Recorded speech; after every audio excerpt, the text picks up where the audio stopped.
Hello there, ladies and gentlemen, Sigil here, welcome back to our video. In this one, we're going to talk about the top 10 legendary characters for both solo raids and league raids, and for Arena Champions 09 League Invasions. At first, I tried to do a list where I combine those things and have like characters that are very good in one thing and characters that are very good in the other thing, and it just was a mess. So what I'm going to do is, in this video, I'm going to do two separate top 10s for soul raids and league raids, and then for Arena Champions or 9 League Invasion.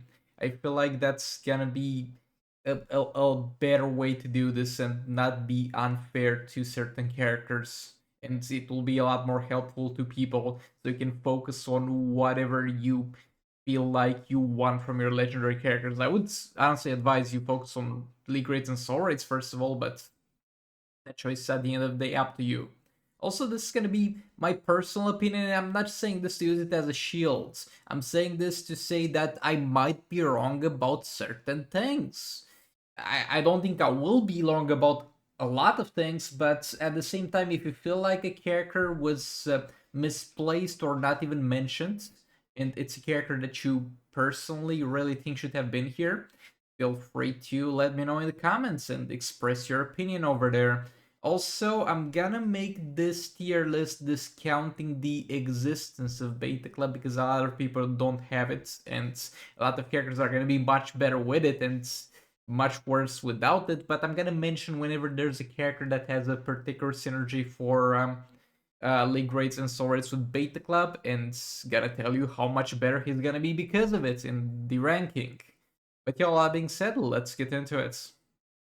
We are going to start with the soul raids and league raids tier list, and we're gonna start kind of bottom to the top with the last position. And this is not even gonna be the last position because this is a weird one. For the free-to-play side of things, if you don't have Beta Club, Brainiac is not really gonna be doing that much, and is not really gonna be that great, or it's not gonna make it in the top 10 list over here. However, if you have the Beta Club artifact, it's gonna be actually a very goddamn amazing character. He might be even in the top 5, so keep that in mind. I mean, he's got a challenge, so you can get him without spending anything. And the main thing is the lethal damage that he's able to give. He splits his lethal damage with legendary teammates, and he uses special one to stack lethal damage. And it's not particularly useful for the free-to-play side of things, but if you do have the Bait Club artifact, you can make a lot of things, do a lot of damage because of the synergy. So yeah, be mindful of that. At number 10, we're going to have a lot of characters because I feel like for League Raids and Soul Raids, again, we're talking about that, we're going to get afterwards in Arena Champions or 9 League Invasions. I feel like there's a lot of characters that kind of share the same power level, more or less. And first of all, it's going to be Black Manta. He's got passive that's going to give him more damage on basic hits as he continuously hits the enemy up to 1000%, which is fun enough, kind of the same amount you get from the Kamidogu Dagger artifact, and that's gonna be it about him as far as the performance for League Raids and Soul Raids goes. And that can get him some decent amounts of damage, but there's simply better choices, and choices that are less reliant on the star rating of the character and that require less investment to give you a very good performance out of. Blue Beetle, yet again, I would consider kind of on the same situation as Black Manta. It's a character that's going to get a little bit of damage and a little bit of damage on basics throughout all his kits. He's going to be a little bit slower at stacking that. He's also going to be star rating reliant, but he is going to do some damage.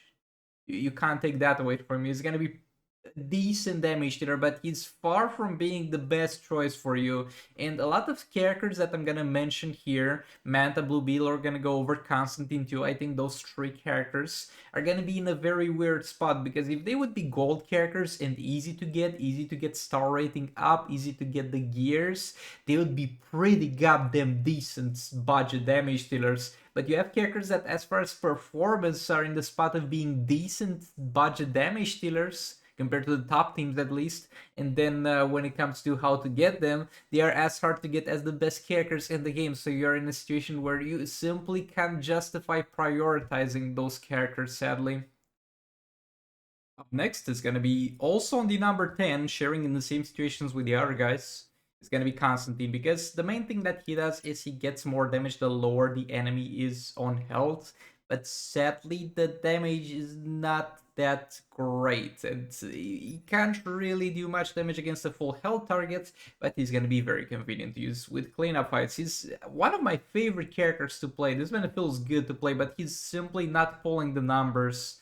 He's gonna be at best a budget cleanup team once you have everything sorted out and you have kind of all the teams in the game. But yeah, I like this character a lot, but sadly, it's not justifiable to give him anything more than number 10. Rod should also be mentioned here because he's pretty decent. He's not really a damage dealer himself, though. If you have Beta Club, that's kind of worth mentioning. He's gonna do a lot better. He's gonna be one of the best damage dealers if you have Beta Club. But if you don't have Beta Club, he's gonna still do a couple of things. If you're using the Batman Ninja team, is going to be a pretty good support for them, and it's going to be a pretty good support for any legendary character or any character that's any legendary character that uses lethals, because it gives power generational lethal attack hits. It's going to reduce the attack and defense of the enemy. Is all around somebody that you can be fine without even having, but it's convenient a lot of the times to have him and use him, so I feel like he deserves a mention on the 10th spot here. And I promise after this one we're actually getting into the actual list, but the last character is still on 10th spot, which kinda does something sometimes in raids and soul raids, is going to be Arkham Knight Batman. So Arkham Knight Batman is going to have a little bit of a passive that gives your team more hazard dot damage, which is going to be a very good passive to have in combination with Batman the Drowned, which is one of the best damage dealers in the game, actually. And yeah, the problem with that is you also have John Stewart Green Lantern that does the same thing, and you can get him from the League store, and he's a lot easier to get a higher star rating for. This man is not bad by enemies, but you can just use John Stewart Green Lantern and Robin King, or John Stewart Green Lantern and Classic Wonder Woman. He doesn't really have a place necessarily. You can use both of them, or you can use this man and give Robin King also a little bit of health and defense, but you, at the end of the day, don't really need to. But if you have him anyway, you might as well. Number 9 is going to be Mr. Freeze, and yet again, if you have Beta Club, this is going to be it's going to be one of the best characters in the game. Beta Club makes this man go up a lot of positions, but if you don't have Beta Club, he's still going to be a pretty decent character. He's a little bit a cut above the rest. You have the budget damagers that I talked about, Manta, Blue Beetle, Constantine, all that stuff, and he is just a little bit above them. He's going to get a lot of damage from just spending power, and he's got a special too, which works very well with the Puppet of Zatanna artifact. So use this man with Puppet of Zatanna, and he's gonna do a lot of damage, and he's pretty decent at that. And you can maybe even put some teams together that can get 2 billion damage with this man, like Zatanna and the Classic Wonder Woman, or Zatanna and the Black Adam, though they deal a lot of the percentage shell damage for this man, and you need him at a very high star rating to do that. But even at lower star ratings, he's gonna be able to do a decent job for you.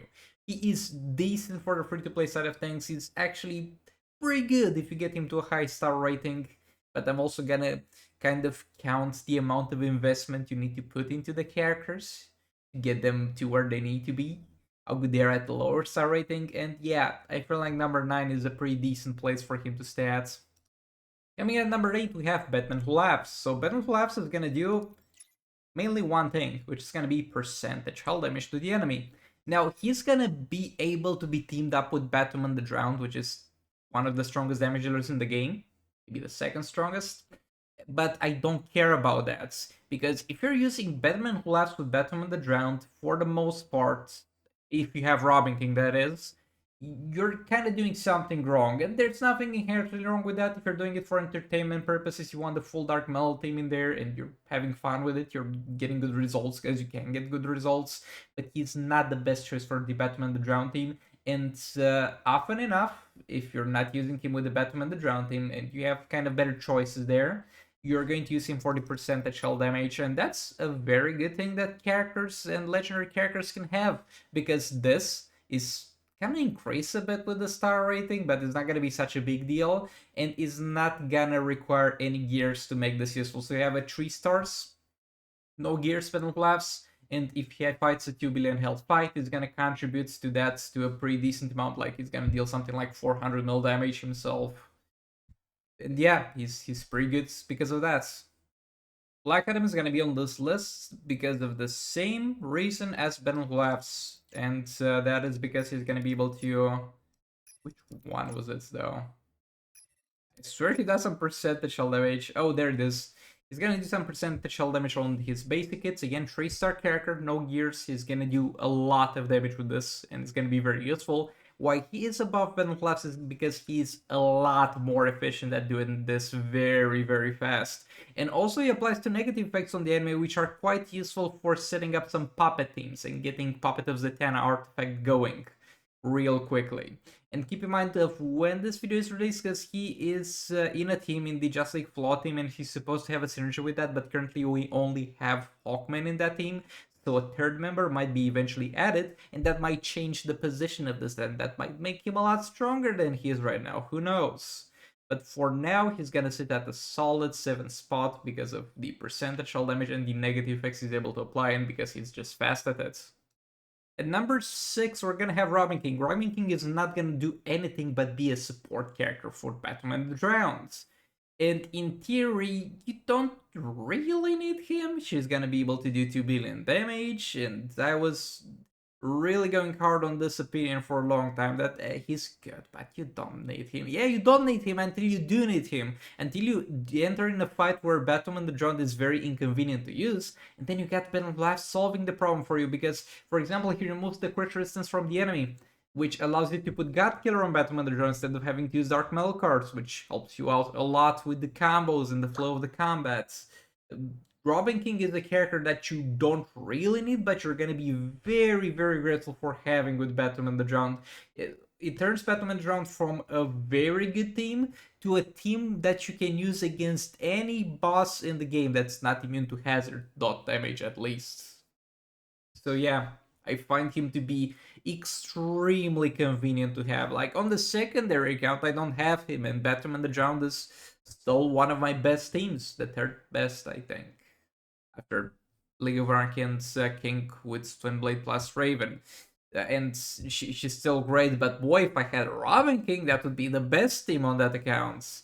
He really helps out a lot, and you don't really need him until you really actually need him. It's kind of a weird thing, but trust me, Robin King is gonna do great things for you. At number 5, we're gonna have Scorpion. Scorpion does one thing very good. It enables my boy Raiden to do a lot of dot damage because he's gonna use the third special and then you attack Raiden while the enemy is sitting on the third special and you deal damage to them. This man would be a lot higher on this list if this fight was more convenient to do, but you kind of have to use God Killer on him to disable the enemy's block in order to make sure that you have a chance that the enemy doesn't constantly jump out of the hazard. He is quite inconvenient to play sometimes, but he pulls some pretty decent amount of damage.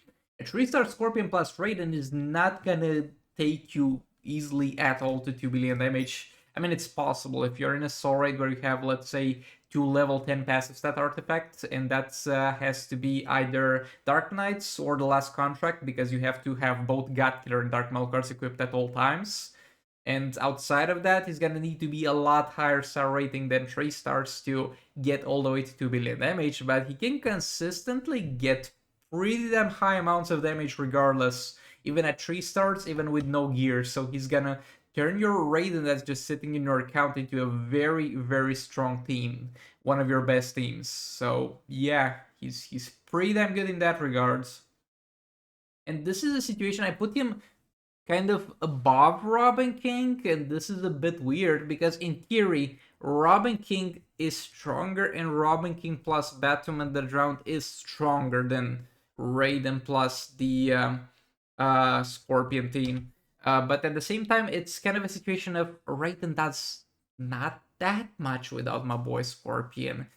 Scorpion is kind of activating Raiden, is making Raiden work, while Batman the Drowned, as we talked about, already does a lot of things without Robin. So while with Robin King, it's more of a difference of convenience, and yet again, he's pretty good to have.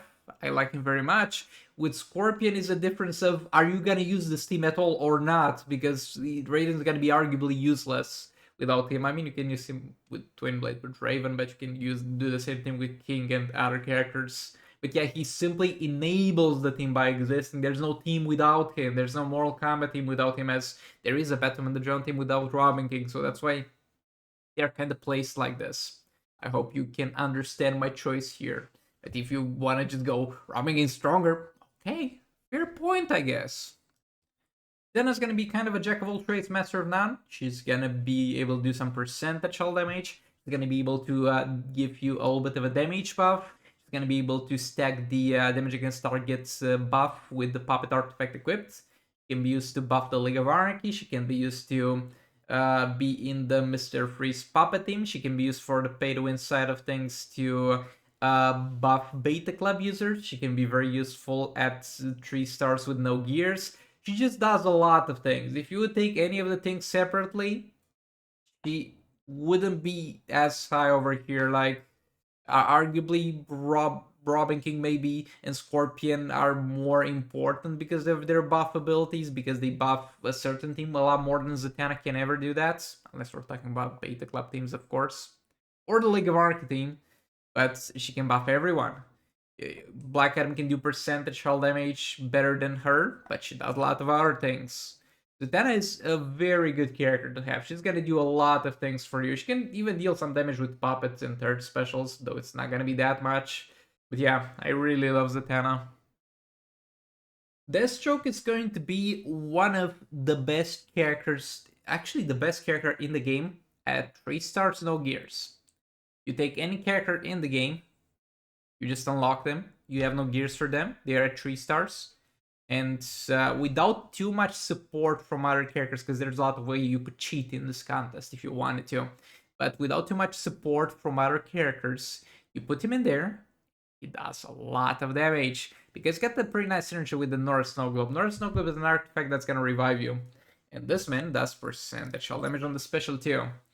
Now, the North Snow Globe characters are not going to get the passives, but are gonna get the special abilities of the characters. So you're gonna be able to do this, which is already kind of as good as a Black Adam or Ben Laughs. If you only had this, you would rank below them, because I think he is, or maybe he's more convenient to do this on than Ben Laughs, but he's not the most convenient to get the percentage hull damage out of. But then you get him killed, and North Snow Globe summons a clone, and you're gonna be able to do this again, and then you get him killed again, and North Snow Globe is gonna summon another clone, and you're going to be able to do this yet again. So you're going to be able to apply this 3 times. You can get all the way up to 1.2 billion damage just by having a 3-star 0 gears Deathstroke with a free artifact that you can get for completing a soul raid. He is absolutely insane, and he is gonna be able to be placed in any team you want. If you just want the flat percentage hull damage, that's with all the percentage hull damage characters. So I feel like he deserves the 3rd spot for this. If you think I'm overrating this, that's fine, let me know in the comments. And it's quite weird because on my main account, I'm not really using this man anymore, because I'm kind of at the point where I have 3 one-shot teams that can do 2 billion damage, and he's sadly not in one of them. But at the same time, I don't think I would have gotten my account to this point if it wasn't for the tremendous hope this man had put, and the tremendous amount of work this man has put all the way until getting here. So I feel like it's fair we give him the 3rd spot. Let's move on. Raven, she's better for the pay-to-win side of things, by the way, if you have a Beta Club, but she's still gonna be the 2nd spot because the character at number 1 is just that good. But yeah, she does one thing. She does one thing mainly. Buffs characters. With a buff, that's gonna be damage against the targets that has this darkness applied. That is absolutely insane. You can get some pretty damn decent results out of this. You can use this with League of Anarchy and get a lot of damage. You can use this with King and Twinblade and get a lot of damage. It basically enables a lot of teams to get to the point where they can do 2 billion damage. And this is gonna be most likely one of your first 2 billion damage teams. We're gonna pair her with King or with Raiden with Twinblade using only 3 artifacts. You can have her without gears if you can play her very well, that is. And you're gonna get a lot out of this. I just can't stress enough how insane the Raven buff is. It's usually when you use Raven with the team, it's not about the team specifically. It's about where Raven specifically is needed. What specific thing do I need to use Raven with today to get me through the fight? You kind of build a team around her based on the situation rather than putting her in a set team. She's not something that buffs something specifically, she's something that buffs something that's needed. Does the enemy have dot immunity? Okay, we're not gonna use her with League of Anarchy, we're gonna use her with King with Twin Blades. The enemy is immune to Armor Pierce. Okay, I'm gonna use her with Manta and Dark Metal cards. I have Bait Club and I want to have some fun with that. Okay, we're gonna put that on Raven and use Zatanna with Puppets. She's just insanely strong, and she definitely deserves the second spot.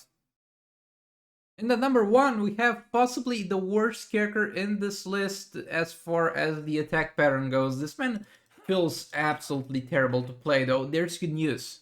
You're not gonna use his attacks, because the way you use him is with Puppet Artifact. The Puppet Artifact is an artifact you get for free, yet again, from the... this is Magic Soul Rights, this is Eternal Soul Right, and this is gonna be allowing you, as soon as you get some negative effects from the enemy, to just use infinite specials, and that works very well. This man's third special, and it does a lot of damage. This rank is simply about numbers. This man at 3 stars, even with it without gears, if you do a little bit of shenanigans there, without even using Raven, you can use a little bit of Black Adam for some percentage health damage, the Tana for damage buff, and then this man with puppets, you do have a chance to get a 2 billion damage. It is possible at 3 stars with no gears, and that's just absolutely insane. And if you get to the point where you have 1 or 2 gears to get some crit chance and crit damage in there, and you get puppet on him, he's gonna be the best damage dealer in the goddamn game at 3 stars. Even if you don't have Puppet, you're gonna have to deal with his very bad attack patterns. He can do a lot of damage with third special. It's just insane, because we have over here a dot value that's gonna be buffed by crit chance and crit damage. It's gonna be buffed by the combo you have when you use this, and it's then gonna be further buffed by the wound effect. Because there's something that says at some point that he does extra damage against wounded opponents. Yeah, there he goes. 400% damage increase against wounded opponents. It's just a dot value that gets buffed a lot more times than it has any business to get buffed, and it's just wonderful. Beast Boy is currently the strongest character in the game, period. This is not an opinion, this is a fact, by the way. Everything you heard until this point, maybe almost everything, was an opinion. This is a fact. But yeah, well, that being said, let's move on to the Arena Champions Arena League Invasion tier list, though I'm mainly gonna focus the ranking on League Invasions, because the Arena and Champions Arena are extremely easy compared to League Invasions. League Invasions is where the real hard fight gets for those characters. So yeah, let's get into it. Okay, so when it comes to Arena Champions, Arena League Invasions, we're going to start with the number 10, and that's going to be Arkham Knight Batman. He provides his tech and agility opponents with a ton of health and some defense, and also it's going to give you some energy and health regained upon taking down an enemy. And you might think that's very good, but yet again, we're gonna mainly focus this on League Invasion, because out of all the game modes, that's by far the hardest one. And in League Invasions, there's gonna be a lot more focus on a certain type of abilities that we're gonna talk about in a second. But yeah, he definitely deserves the 10th spot. He's pretty decent, but not the best. Now for number 9, we're gonna talk about 3 characters, because they basically are here for the exact same reason. We're gonna talk about Constantine, because he can dispel shields with his special 2. We're gonna talk about Bedlam Laughs, because he can apply Sunder to the enemy, which is actually even better, because it's gonna disable the shields and prevent the enemy from adding a reflective shield for quite a while. And also Golden Armor Wonderman, because she has Sunder on the first special. All of them are here because of the ability to deal with shields, which is something you're gonna kind of want to do in those particular scenarios. And out of all of them, if I was to rank them, I think Bedlam Flaps and Golden Armor Wonderman are both better than Constantine, because they apply Sunder, which is not only gonna disable the shields, but prevent them from being added. So if you feel like Constantine should not have been on this spot, maybe even as an honorable mention instead of number 9, that's fine. But all of those here are mentioned because of that specific ability. Actually, you know what we're gonna do? We're gonna give Golden Arm Wonderman Battle Collapse the 8th spot and Constantine the 9th spot. If you want to switch them around, Dark Knight, then that's fine. But let's move on. Over here, I'm gonna talk a little bit about Out My Ass, but because I don't own those characters, Suicide Squad Enchantress and Suicide Squad Harley, I'm gonna put them at rank 7. They might be weaker than this, or they might be stronger than this. Who knows? I simply have no incentive to try and get those characters because you need the entire team and you need the gears to make them work. And this, I just couldn't be bothered to just have them for Arena and Champions Arena. But yeah, in theory, they are made to be extremely strong in Arena and Champions Arena because of a lot of things, amongst which they are able to kill from crits. Harley's gonna steal a lot of the buffs from the enemy. Enchantress got some armor pierce on the special too. Like, them as a team, the Suicide Squad team is supposed to be pretty damn strong in those game modes, but again, I don't have much experience. They might not even be worth the 7th spot, they might be worth the higher spots, so please let me know in the comments how you feel about them. Coming at number 6, we have Blue Beetle. He's not my favorite character, and not the most convenient character to play. However, he's got this, which is unhittable for 13 seconds, which is going to be extremely useful in League Invasions, Arena Champions, and all that stuff, because it makes you basically invulnerable to damage, though you do have to actually hit this on the enemy. If the enemy blocks or if you miss it, you're not going to get this buff. That makes it a little bit inconvenient, but it's still pretty damn decent, and it's going to be very useful in some certain fights. Number 5, we have Manta. He's very good at attacking and defending. This is a very good thing, disabling healing for the opponent and constantly dealing dot damage to them. And this applies to every single legendary character. And at the same time, I've seen some team setups with Manta that are actually crazy in League Invasions. It's not gonna happen anymore. I mean, it could happen, but now you can prevent it. But previous to this update, when Brainiac's passive didn't work, which caps the damage you can take in one hit, Manta, which is one-shot you in one jump attack in League Invasion fights without you being able to do anything about it. So he is extremely strong in both attack and defense in League Invasions and Arena Champions, or not all that stuff. And another character I don't have 3 legendaries. This man and the Suicide Squad team members, but I've seen this man in action plenty to be able to confirm how extremely strong this man is. He's gonna be at number 4, and this for a good reason, because he's got a reflective shield, which is pretty good to start off with in those situations, and at the same time he's gonna be able to heal himself whenever he blocks a special, which is yet again absolutely insane. He's gonna disable the negative effects on himself with a special one, and he's gonna have this thing, which makes him extra annoying. So he's gonna tag in whenever you try to use a special on any of the characters that are in the same team with him and deal a ton of damage to you. It's absolutely a nightmare to deal with this, and he definitely deserves the 4th spot. Up next is going to be Brainiac. So first of all, those buffs are pretty goddamn nice. They're pretty nice for Arena and Champions Arena for legendary characters, and he might get an honorable mention for this alone. But do you ever have a problem of the enemy one-shotting your defensive team, or you being one-shot by the opponent's team? Well, say no more. Brainiac is going to prevent that, because he's going to cap the amount of damage you can take from the basics and swipe attacks of the enemy. Cannot be higher than 2% of max health. I'm pretty sure it's gonna be a value that's a little bit bigger than that, actually, that you can take in terms of damage, but this is absolutely huge. This is gonna make the difference between being able to take a lot of hits from an enemy Manta and being one shot from a jump attack from Manta. This man is crucial in both defense and offense in League Invasions. If you don't have this man, you're just gonna instantly lose the fight. If you have this man, you're gonna have a good fighting chance, because he's gonna cap all those values, and I can't stress enough how important this is. Number 2 is gonna be Collector vs Superman. He's gonna do a lot of things. He's gonna heal himself based on the damage your teammate, based on your opponent's health, based on your teammate's health. Oh boy. So he's gonna split the damage to the entire team, and then when your teammates take damage, he's also gonna heal there. He's gonna get a little bit of damage, and also he's gonna have this thing, which is kind of the best thing. It's gonna be yet again a reflective shield, and that's absolutely huge. And Unlike Blue Beetle, he doesn't have to hit this. He doesn't have to hit the enemy with it, and he doesn't have to make sure the enemy doesn't block it. You just press it, and for 9 seconds, you're immune to damage and reflecting back all the damage you would take. Like, this is insanely strong and insanely annoying to deal with, and insanely strong when you're using it against the enemy. And yeah, let's move on to number 1. Number 1's gonna be my boy Darkseid, and look, I'm probably biased towards this. Maybe Collector deserves the number 1, but I gotta give the number 1 to my boy Darkseid. If you feel like swapping Darkseid to number 2, that's totally understandable, but look.